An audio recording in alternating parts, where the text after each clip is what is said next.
mind now just reviewing what we did yesterday and see whether you have any questions about what we did. It was not easy material. And then we can move on to the next chapter. We're talking about the problem of foreknowledge and free will. God knows the future. How do we have free will?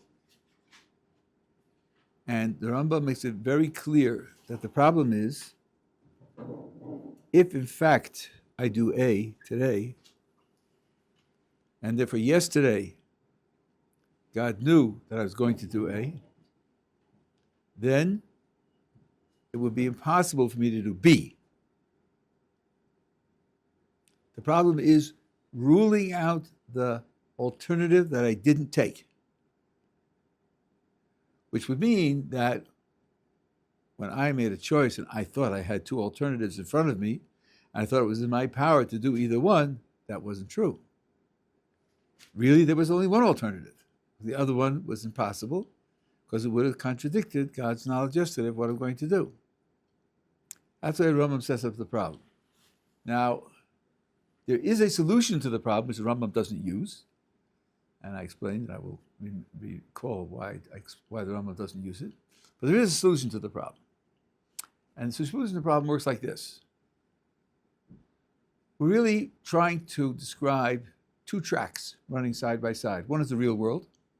In the real world I did A, and yesterday God knew that I was going to do A.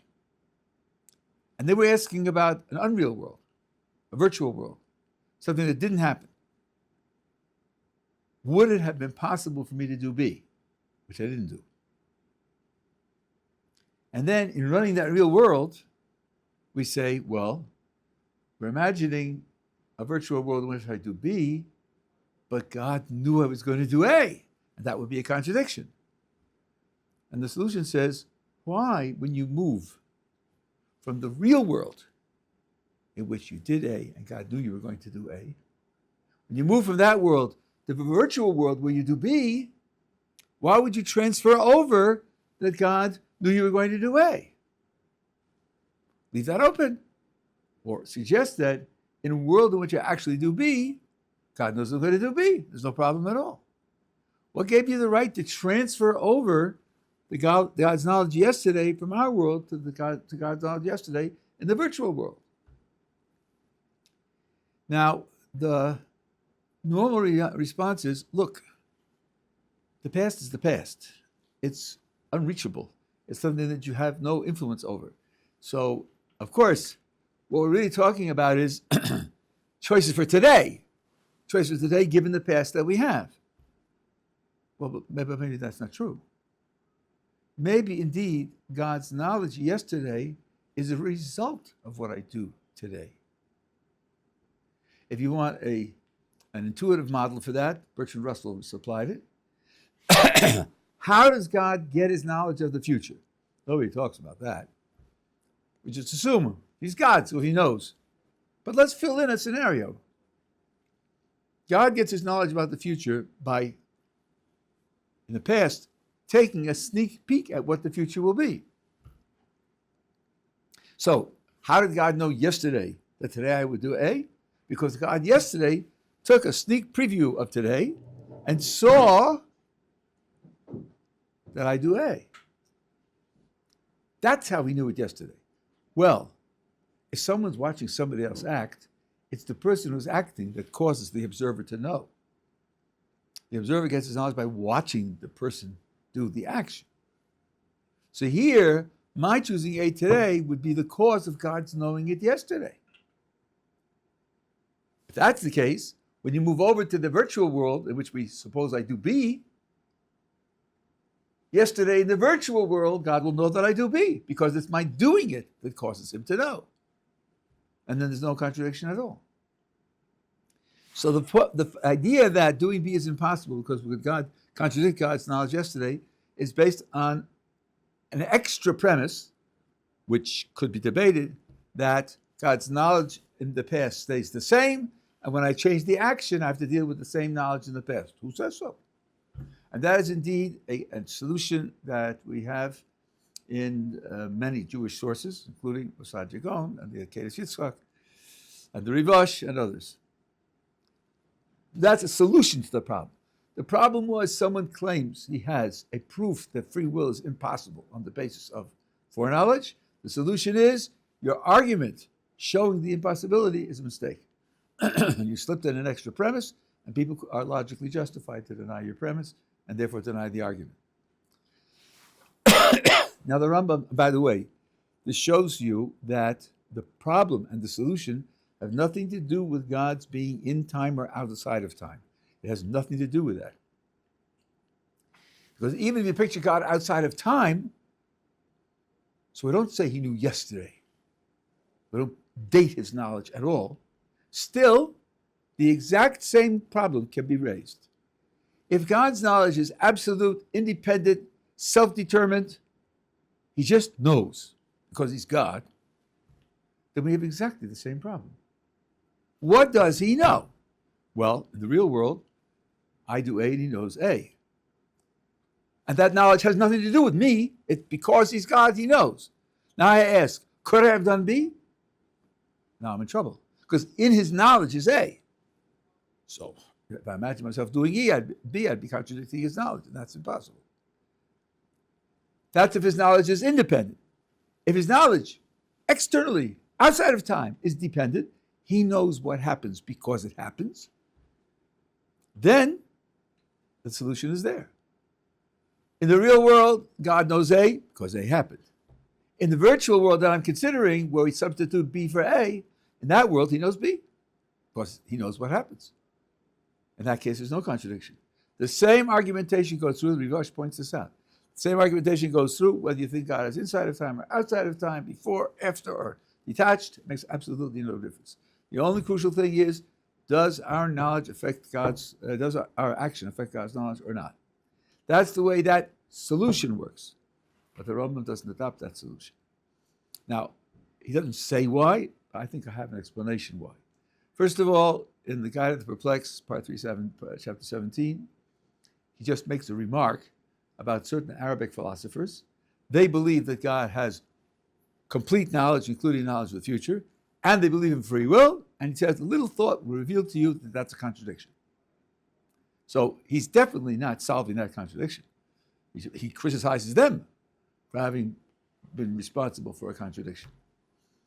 But in the first part of the guide, he says at least 6 times that God, now this is in the Hebrew, is not mispa'el. Mispa'el means is not affected by. Nothing causes anything about God. Nothing influences God. Nothing changes anything in God or creates anything in God. He's not affected by anything outside himself. Well, the description that we just gave for the solution is that my action causes God's knowledge. That's a very substantial effect on God. Rambam is not going to tolerate that. So he's left without the ability to use that solution. And his way of dealing with the problem is entirely different. He says, first of all, God's essence is impossible for us to understand while alive. And we're doing all this talking while we're alive. I suppose you noticed that. And God's knowledge is just as impossible to understand as his essence, because in a certain sense, it's got to be identical to his essence. So we cannot understand God's knowledge. And therefore, we can't understand how he knows what he knows. And that's what the Rambam gives as his approach to the problem. And I will just add words. I don't think I'm adding any more content, just add some words to it. If you tell me that you don't understand X, then it means you can't describe it. We don't describe God's essence at all. The Rambam rejects all descriptions of God's essence. He even rejects saying that God is one. He even rejects saying that God exists in the guide. Something that's beyond your comprehension, you can't talk about. And that will be true of God's knowledge also. Can't talk about it. Well, calling it knowledge, Knowledge, is describing it. It's using a human word to designate it. What right do we have to do that if we don't understand it? To say that it's knowledge in the same sense that we have knowledge, he denies word for word. So, what the Rambam is telling us is this. What we call knowledge, he definitely doesn't have. He has the ability to do everything that could be done with knowledge, but he doesn't do it by using knowledge. He does it some other way, some way that we can't comprehend. Let me give you an analogy to this, which should make the words comprehensible, perhaps. Imagine going back in time 200 years. You take with you a MP3 player and some speakers, today's little speakers. And you say to the people, I'm going to show you something. And you turn on, let's say, some violin music. They look at the boxes, they look at you, and they say, what's going on? How did you get a person and a violin into that box? How did you do that? And you say, there's no person in the box. There's no violin in the box. And they say, come on, you can't fool us. We know what that sound is. That's the sound of a person playing a violin. We just want to know how you got him in the box. So you say, look, there's nobody in the box. We can open it up and I'll show you. It's violin music, but that's not how it's being made. And they say, what are you talking about? That's how you make violin music. You play a violin. That's how it's done. And you say, well, not with my machine. That's not how it's done. And you open it up, and there's no person in there. And you say, well, what's going on? And you say, well, listen, if you have 3 years of full-time schooling, maybe I could introduce enough concepts to you to understand what's going on. In the meantime, you can't understand this. I can make violin music with no violin and no person. And they look at you in disbelief and say, well, we hear the sound, but boy, oh boy, we know what makes that. And he says, no, you don't know what made it this time. You know what it makes usually, but not this time. This time it's made in an entirely different way. Electronic circuits and chips and all the rest. A little bit like that, we say, God does, and God's actions are appropriately related to every other fact in the past, present, and future, just the way we would relate the action with our knowledge of the past, present, and future. But he doesn't do it by having knowledge of past, present, and future. He does it some other way, which is knowledge. That being the case, the Rambam avoids the problem. He doesn't solve the problem, he avoids the problem. The problem was a contradiction between foreknowledge and free will. We're canceling the knowledge. We're saying we don't describe God as having knowledge. Now, as I said yesterday, that doesn't mean we're describing him as being ignorant. He doesn't have knowledge, and he's not ignorant either. Something else is going on which escapes that dichotomy. And it's some other reality which is beyond us to understand, but gives him all the powers of knowledge. That being the case, the Rambam avoids the problem. And all of this depends on a lot of other premises and elaboration, which he does at length in the Guide of the Perplexed. That's why he says there's a gigantic amount of material here. It's broader than the sea. And he's just giving you the headlines to show you how he would relate to the problem. That's what we did yesterday. Are we together on that? Questions on that?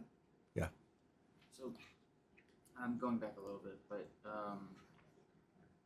what about with a person who is, for instance, let's say he's not keeping kosher, right? And each day he's not keeping kosher, but he's toiling with it, like he's trying to fight not eating kosher, trying to eat kosher, right? And then, so Sunday, Monday, Tuesday, Wednesday he's not eating kosher, and then Wednesday he's like, all right, fine, like I've been fighting with this for a long time, I'm gonna stop it now, right? I'm gonna eat only kosher. And that day he decides to eat kosher. So how would this concept be working with that? Like, this person goes on and on, fighting, but then one day he just really just pushes it aside and goes and keeps kosher. I'm not sure what while he's So fighting it, eating he's of, like, not. free Wait a minute. will. While he's fighting it, he is still eating treif? Yeah. Okay, so he's gathering his energy. He's trying to Yeah. work himself up to make the decision. Okay, so what's the problem? So my problem is, like, in terms of God knowing that that's going to happen, obviously he knows that it's going to happen, but you're saying a point where somebody will choose to do A, right, and then they decide to do B instead. So this person going into that day was probably thinking, okay, I'm probably going to end up eating treif, but then decided to eat kosher. Yeah. So in terms of, like, God's knowledge and way that he would, how it, like, is it any different doing that than saying that somebody decides to choose B instead of A on? See, it's sort of like someone saying, "Look, I hear the music coming out of the box, but could it be a trumpet? I have a very little trumpet. Should we put the little trumpet in the box? Would that do it? Or you say, but my message to you was, it's not being done with the trumpet. It's not being done with the person at all. No trumpet and no person at all. So I can get trumpet music out of it, but not that way. I'm not going to do it that way. So you're asking, but how would God's knowledge work and how would it relate? But we're not talking about knowledge. We've given up talking about knowledge. We're not going to talk about God's knowledge at all because he doesn't have what we call knowledge. So there's no question of working it out with his knowledge. We've given up that talk. That's the depth in what the Rambam is doing. Okay, so that's what we did yesterday. Now, that was chapter 5 in the. And this is the beginning of. This is chapter 6, where he deals with a different type of problem. Oh, what happened here? Oh, this is okay. I'm just using the English side. I didn't realize I was printing on something that has Hebrew on the other side.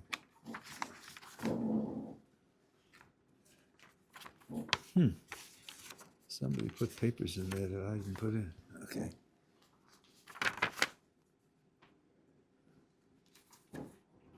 The Hebrew has nothing to do with what we're doing.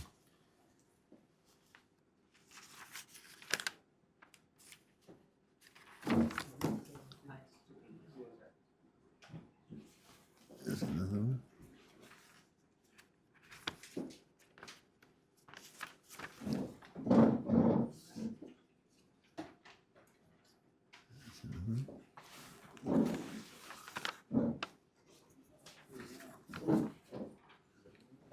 Another one.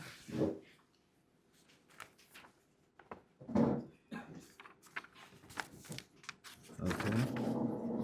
Here's another one. That's it. Okay, now the Rambam, having dealt with some of the philosophical questions about free will, now wants to deal with some textual problems. There are things that are written in the Tanakh in various places which seem to cause difficulties for this idea of free will. There are many verses in the Torah and the words of the prophets, so here the word Torah means the 5 books of Moses, which appear to contradict this fundamental principle. And because of that, the majority of people err and think that the Holy One, blessed be He, does decree that a person commit evil or good, and that a person's heart is not given over to him to direct it towards any path he desires. So although the Rambam did quote verses before showing that the Torah says we do have free will, there are other verses which seem to show that we don't have free will, which is definitely a problem. It would be a contradiction in the sources. Behold, I will explain a great and fundamental principle of faith on the basis of which the interpretation of these verses can be understood. So, first of all, he makes an observation. When an individual or the people of a country sin, the sinner consciously and willfully committing that sin, so you start with free will and full responsibility, then it is proper to exact retribution. As explained, the punishment is appropriate to him. And punishment is varied and detailed in ways that we don't understand. The Holy One, blessed be He, knows how to exact punishment. There are certain sins for which justice determined retribution exacted in this world, on the sinner's person, possessions, children.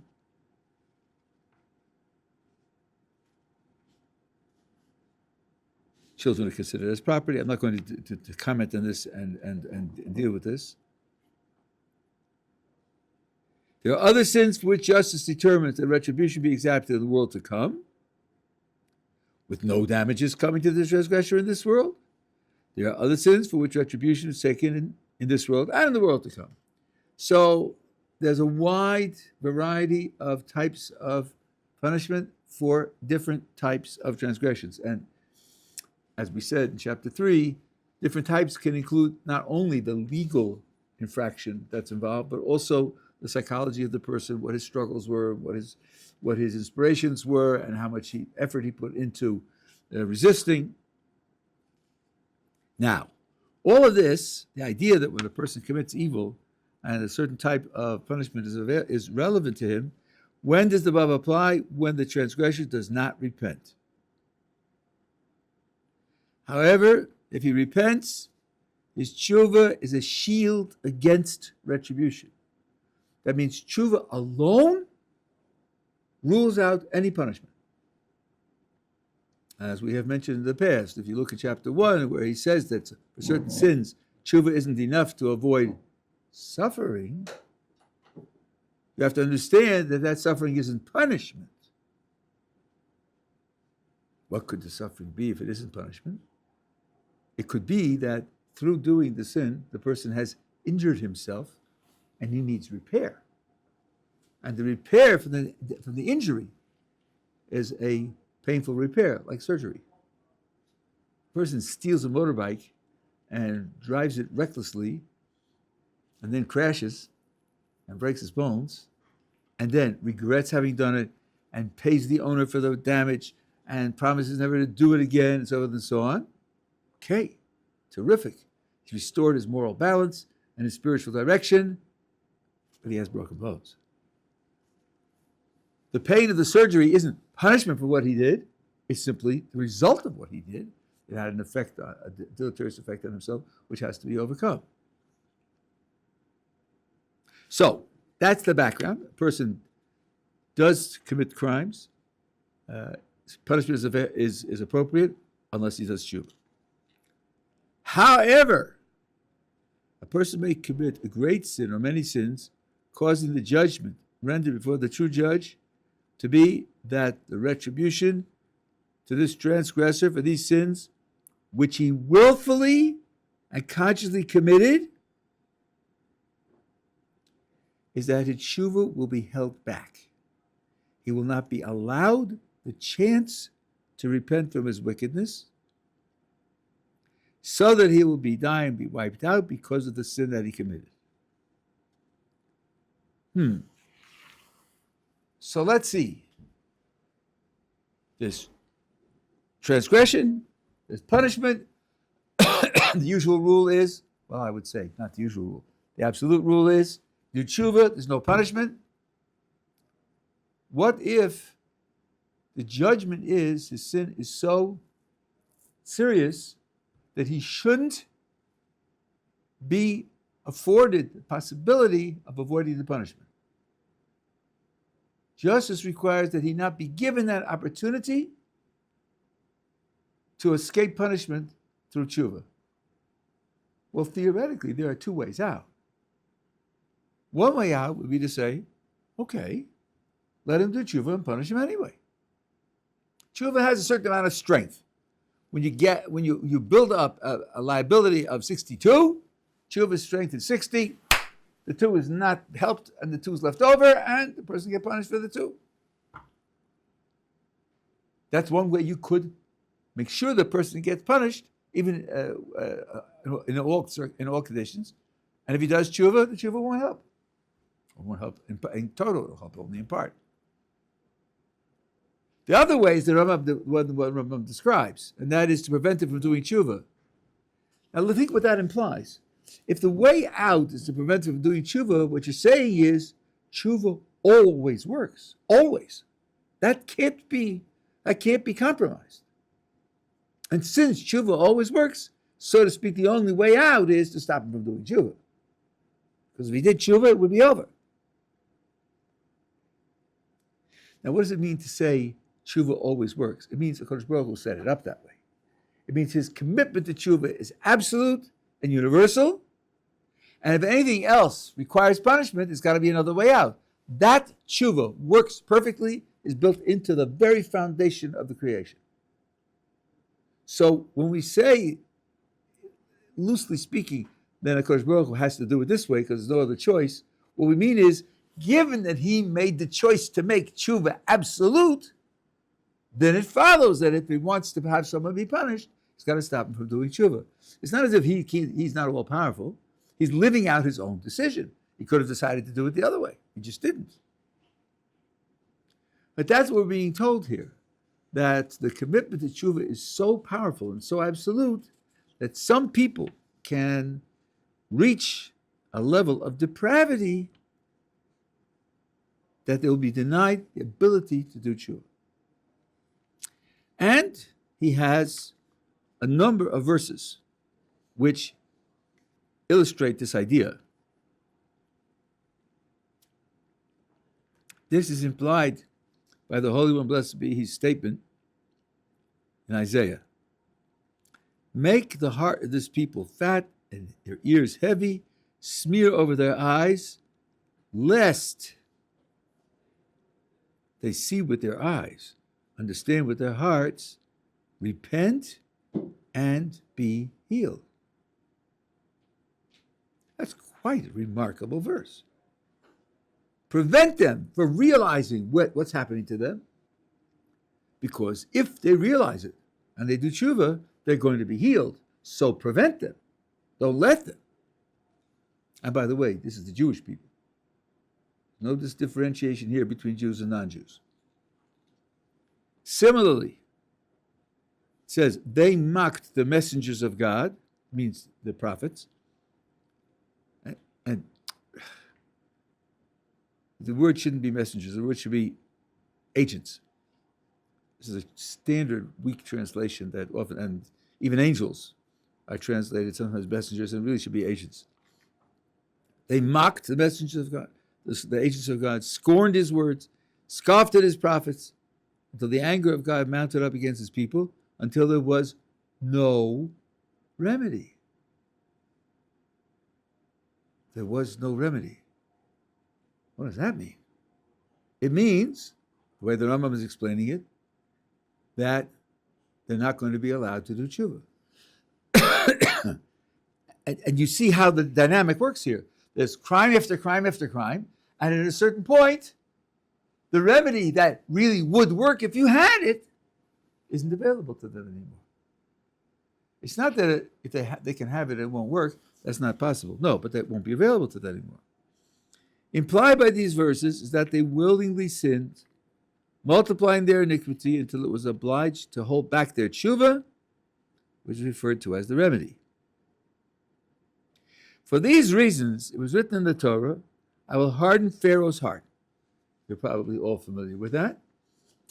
In the 6th, 7th, and 9th plagues, when God sends Moses to Pharaoh and says, tell Pharaoh to let the people go, God says to Moses, I'm telling you to go. I'm telling you to tell him to let them go. I'm just letting you know it's not going to work. Because I'm hardening his heart, and he can't say yes. You could ask, what is this, theater of the absurd? Thank you. So why go and ask him? Why do it this way? Just give up on him, let him hang. He'll explain that.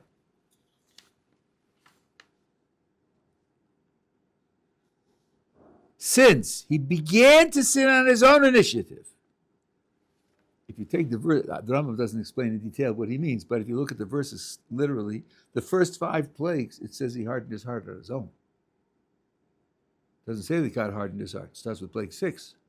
So in addition to enslaving them and persecuting them from before, in addition to all of that, he also resisted the first 5 plagues on his own. So Rambam says, that's enough. Caused hardships to the Israelites that dwelt in his land, Come, let us deal wisely with them. That's when he initiated the slavery.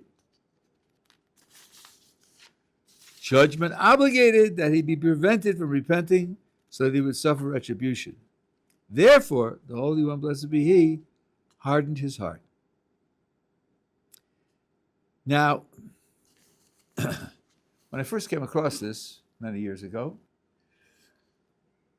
before your grandparents were born, it struck me that there may be a problem here. Isn't the whole purpose of our existence free will?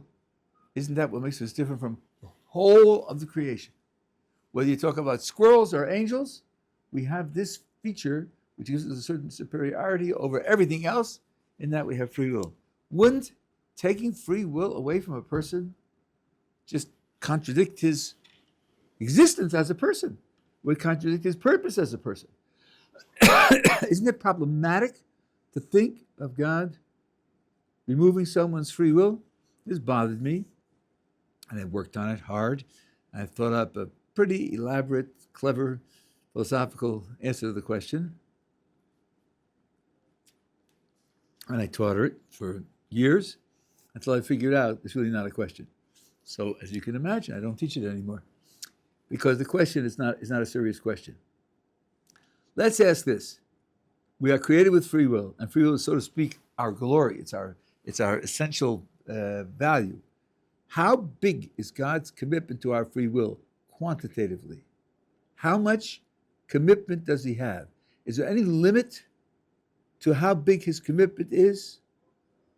There's one feature of human existence, an absolute feature that sets an absolute limit to God's commitment to free will. It's called death. After you die, there's no more free will. Everyone's lifetime is going to be finite. So, his commitment to our free will is limited by death. It's also limited by sleep. You may have noticed that.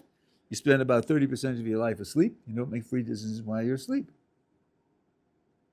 So there are absolute, objective limits to how much free will God is giving us.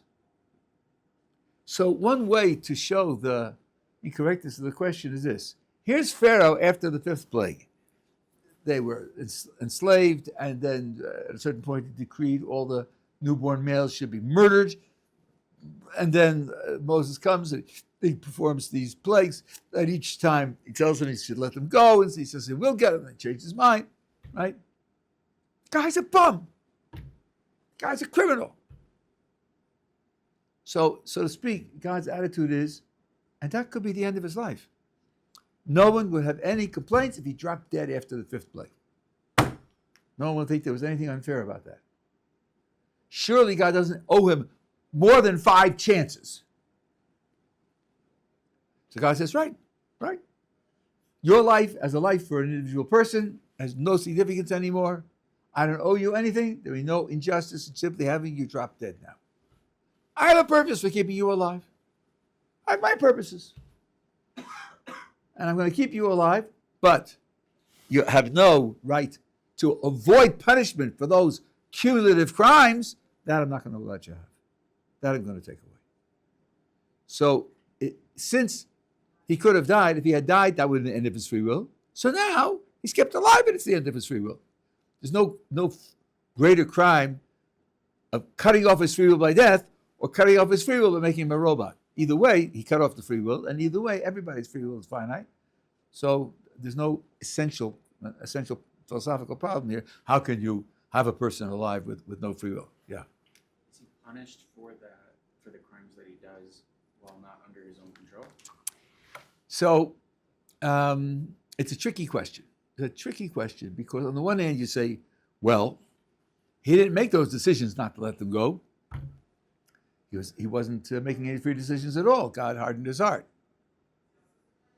But we spoke about this a few days ago. When we talk about the necessity of free will for a person to be responsible, I made the point of saying that it's not for each action. It would be very simple to say, look, did you choose to do it? Then you're responsible. You didn't choose to do it? You're not responsible. It would be easy, simple, clear, and wrong. Because there are times when you didn't choose to do something, and you're still responsible. How could that be? Because you chose A, and when you did A, that took away your free will later, and then later you did B without choosing B, but only because you didn't have free will. That's why you did B. And you didn't have free will because of the A that you did. So the consequence of one free will choice is, when you make a free will choice, sometimes the consequences you're responsible for, even though you didn't choose them. This is the person who drives when he's drunk. When he's drunk and he's driving and he smashes into something, he didn't choose to smash into it. He was blind drunk. But he got drunk and he didn't give his keys to his friends. That's how he got into the car to drive drunk. Then he's going to be responsible for the destruction that he causes when he's driving drunk, because earlier he could have and should have made a decision to prevent that. So it's not one by one. Now, the question will be this. Let's see, Pharaoh accumulated such a record of evil that he has to be punished. And the punishment appropriate is to take away his free will so that he can't escape. Well, now it's his freely acquired accumulation of evil that makes that the right outcome for him, that he could be responsible for that also. I'm not sure that's right, but it could be. It's not open and shut. I'm not sure that it's exactly like the drunken case, or it isn't like the drunken case. Could it be part of his punishment that he had his heart hardened? Like you just said, he wasn't able to go and make the Tshuvah, get the Tshuvah, or anything like that at that point. Maybe he wanted to. Speculating, but yeah, no, I think that's right. It is part of the punishment. When you deny something from someone which otherwise would be good for him, that's got to be a punishment. Well, I'm sorry, I shouldn't say it's got to be a punishment. But one of the reasons for that can be punishment. And he got into this situation by accumulating a record of evil freely. So then it fits as being a punishment. Now, I'm saying this in a hesitant tone of voice because I didn't see the Rambam discuss it directly. So I'm surmising, and I can't say it authoritatively, but it's a natural thing to say. So this idea that he's being preserved for some other purpose is explicitly in the verses. The Rambam quotes the verses: "For this alone I preserved you, so that my name will be spoken about through the earth." That is, says the Rambam, to make known to all the inhabitants of the world that when the Holy One, blessed be He, withholds repentance from a sinner, he cannot repent, but he will die in the wickedness that he initially committed willfully. So God wants this piece of information to be communicated to the world. It means, let me see if I can put this way. A person may be in good health and strong and not very old, and he thinks in terms of having a lot of time in front of him, but the time might be dead time. Can't think, well, the future's open, don't worry, there's always time, and so on and so on. The time could be dead time. So he should still worry. Now, here he's speaking of Pharaoh. Now he's going to show you that this applies more broadly. I mean, in the history of the world with millions of people, he has about 5 examples. So one shouldn't think, oh yeah, it happened to me, July and August of last year, and so forth and so on. But it is something which knows no specific limits. Sichon was held liable for repentance to be withheld from him. Sichon was the non-Jewish king whom the Jewish people conquered on the way into the land of Israel. There it says the same thing. God, your Lord, hardened his spirit and strengthened his heart so that he would make war with you. Now, for those who aren't aware, the Rambam holds, and it's generally accepted, when you make war, first you offer peace. And it says explicitly that Moses sent messengers to Sichon to offer him peace. And Sichon refused it and raised his army to fight, and that's why he was conquered and destroyed. So the verse here is saying the reason he did that is because God hardened his heart, and that because of the prior sins that he had committed, that he didn't deserve to be able to change his mind and save himself. Also, the Canaanites he held back from repenting because of their abominable acts, so that they would wage war against Israel. And here again, the Canaanites, the 7 nations, also were offered peace, and they could have agreed to have peace, and they wouldn't have been conquered and destroyed. But the verse says in Joshua, this was inspired by God to harden their hearts, so they should come against Israel in battle in order to utterly destroy them. Now, many people aren't aware of this. They think that we have a mandate to wipe out certain nations. The Rambam says in chapter 6 of the Laws of Kings, you don't make war against any person, not a single person, without offering him peace. Only after the person refuses peace is there a war, and then the consequences of the war, depending upon who they are applied to them. So there's no such thing as having a responsibility to kill people just because of their DNA or just because of their national affiliation, even Amalek. Even Amalek, the Rambam mentions there by name and says that peace has to be offered them first. And one scriptural expression of this in very dramatic terms is that God says to Moses, go and attack Sichon and conquer him and take his land. And having been told to go and attack him and conquer him and battle him and take his land, then he sends the messengers for peace. So the naive reader says, hey, wait a minute. God told you to make war. So why are you sending messengers for peace? And the answer is, Moses knows that's how God told us to make war. That's how you do it. That's how you make war. Make war by offering peace. And if they don't agree to peace, then you carry out the war. Very similar to Moses being in Midian and marrying the daughter of Yisro. And God says to Moses, go home. Go back to Egypt and be my agent for the Exodus. So what did Moses do? He goes to his father-in-law and asks permission. And the naive reader says, asks permission? What's going on? The creator of the universe told him to go. He should just go. Maybe he can send an SMS to his father-in-law. Say, yeah, I'm leaving. He's a nice guy. But what, to ask them? To ask him? No, that's how you do it. You don't walk out on your father-in-law.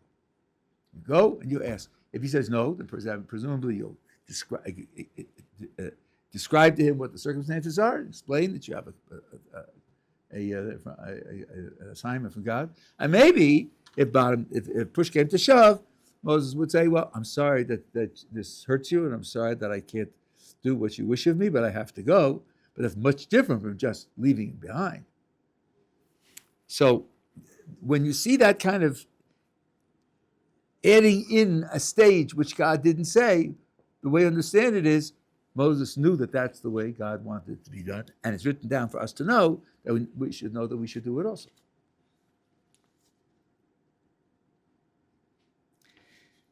Similarly, the Israelites during the era of Elijah committed many iniquities. Repentance was held back from those who committed those many sins. As it says, you have turned their heart backwards, held repentance back for them. So this is something which applies to Jews and non-Jews. So, the Rambam says, in conclusion, the Almighty did not decree that Pharaoh should harm the Israelites initially and accumulate his record of evil, or that Sichon should sin in his land, that the Canaanites should perform abominable acts, or that the Israelites in later generations should worship idols. They all sinned of their own initiative, and they were obligated to have Tshuvah held back from them. Okay? We're clear? Now, I've been teaching this for a long time. Maybe 25 years ago, I had an occasion to look at the Ramban, Nachmanides. Nachmanides reads the same verses and comes to the opposite conclusion. And this was a great lesson for me, one of many, that reading and interpreting verses is not obvious. And even if you hear an interpretation which seems convincing and clear and must be true, it might not be that it must be true. It can be interpreted other ways. Ramban explains it as follows. Let's picture Pharaoh after 5 plagues. Comes to the 6th plague. Endures the 6th plague. And now Moses is saying, let them go. Maybe the cumulative effect of the 6th plague overwhelmed him. He went into a state of panic. He couldn't think clearly. He was frozen. And he would have said yes simply as, without making a choice at all. When the United States sent soldiers to Europe in the Second World War, because there hadn't been a war in a generation, and because there had never been a war on American soil, not by a foreign invader, when they first faced enemy fire in Europe, I read that 10% froze. They even froze standing up, which made them very good targets for the Germans. Ha! Look at that. Scarecrow. Bang. What happened? They froze. They froze. The panic of hearing the bullets and the bangs around them, they just couldn't move. So says the Ramban, maybe Pharaoh, the cumulative effect of all the plagues up until then was so great that he lost his free will. Strengthening his heart means to restore his ability to resist that pressure so that he will have his free will restored so that he can continue to make free decisions. Who says whether hardening his heart was taking away his free will or hardening his heart was restoring his free will from a panic? By the way, after a while, in the Second World War, the American Army sent psychological officers with the troops to try to talk to them and prepare them and encourage them so they won't freeze and just get shot by the Germans. You see this if you, I don't recommend it, but boxing matches, for example, or other types of athletic combat, where one person is clearly disadvantaged, especially in boxing, where he gets hit. As the end of the 7th round, and there's a minute between rounds, he goes back to his stool over there. He says to the coach, "It's over. So I can't go back out there again. I just can't do it." Now, usually the job of the coach is to talk him into going back out there. That means saying something to restore his courage to keep fighting. So that talk that he gives him is to recover his free will, when otherwise it would have been lost. So that means you don't have this illustration that the Rambam is bringing, at least in the case of Pharaoh. You don't have that as a proof of the principle that he is illustrating. Now, I think that the Ramban's explanation fits the experience of Pharaoh pretty well. The other cases we have very much less information about. I don't know whether Sichon suffered so many reverses on the basis of his evil behavior that this would just be another accumulated evil and would have taken away his free will, and then he needed to have it restored. Since we're ignorant of the exact circumstances, Ramban is free to say that the way he explains it in Pharaoh is typical of all the cases. So this principle that I'm explaining in the Rambam shouldn't be taken as an absolute principle. On the other hand, I don't hear where, I'm just telling you my own intuition now, that someone could object to the Rambam on principled grounds. I think the principled grounds we've described. They may feel that the explanation of the verses is better, more suited the way the Ramban explains it, but I don't see that that should be rejected on philosophical grounds. So that's his explanation of all these verses where the Torah says that God does, according to the Rambam, take away free will, but that shouldn't influence someone to say, "Oh well, the jig is up. No one has free will. We're really squirrels." No, this happens only in the rare case that a person's accumulation of evil is so great that he loses the value of continuing to have free will. So it won't be an objection to the proposition that almost everything that almost everyone does is a result of free will. Okay? Okay, tomorrow afternoon is Q&A. I think Tuesday, Yetz Hashem, I'll give you an introduction to Rosh Hashanah, and we'll pick up the laws of Tshuvah next week. We have a whole week for the session.